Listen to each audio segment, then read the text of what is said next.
Bon, aujourd'hui, on a démarré ce qu'on appelle les travaux préparatoires, compte tenu de la mise à disposition de certaines emprises du projet qui ont été libérées avec l'aide des autorités locales et administratives.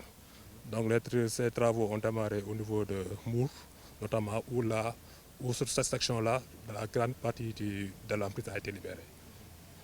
Parallèlement aussi, il y a les études d'exécution, les études d'avant-projet de projet aussi, qui sont en cours de finition.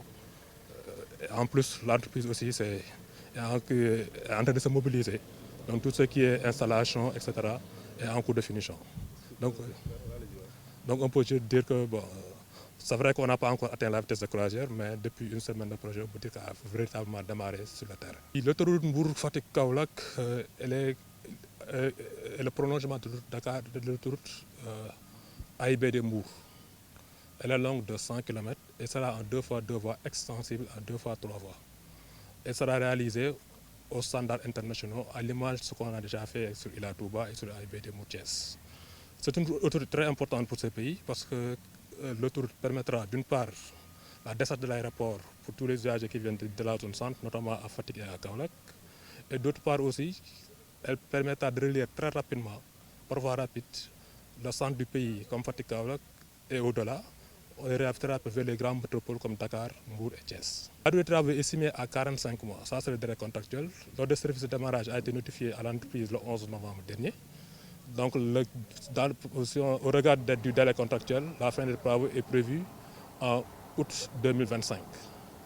Maintenant, compte tenu de l'organisation que l'entreprise, parce que l'entreprise qui a réalisé, pour rappel, l'entreprise qui a réalisé ces travaux, c'est la même entreprise qui avait fait Ila Touba. Et l'organisation qui a été mise en place avait permis de réaliser une performance de 9 mois d'avance sur le délai contractuel. Et aujourd'hui, c'est cette même organisation qui sera mise en place avec la mise en place de 3 équipes différentes, avec leur matériel différent, le personnel différent, sur les 3 axes, qui vont démarrer simultanément.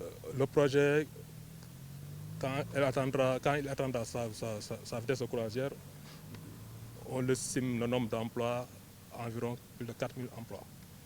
Donc aujourd'hui, comme l'a expliqué l'autorité ce matin, l'objectif c'est vraiment les zones traversées d'avoir cette main-d'œuvre locale. Et je pense que ça c'est la loi aussi. Tout ce qui est main-d'œuvre non qualifiée, ça c'est la main-d'œuvre locale.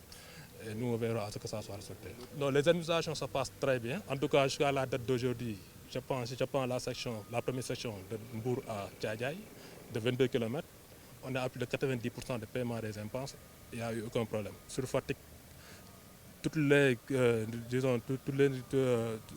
évaluations ont été faites, toutes les conciliations ont été faites et il n'y a pas eu de gros problème. De la même manière à tous les départements de Kaolack et de Mbour. Donc je pense que les gens ont été indemnisés à juste titre et ceux qui seront indemnisés à juste titre, pour le moment on n'a pas eu de problème. Ils seront payés suivant le barème qui était là et le travail a été déjà fait par les commissions d'évaluation des impôts, notamment au niveau des préfectures. Le montant estimé pour la libération des emplois est de 3,5 milliards de francs CFA. C'est le montant estimé pour le moment qu'on a. Il faut rappeler qu'on traverse autour de 100 km de longueur sur une largeur de 100 mètres. L'emprise de route est de 100 mètres. Donc, il y a des habitations, il y a des champs, etc. Mais tout a été fait de concert avec les autorités locales, les autorités administratives et les populations impactées. Et vraiment, en tout cas jusqu'à la date d'aujourd'hui, qui ont parfaitement intégré le projet.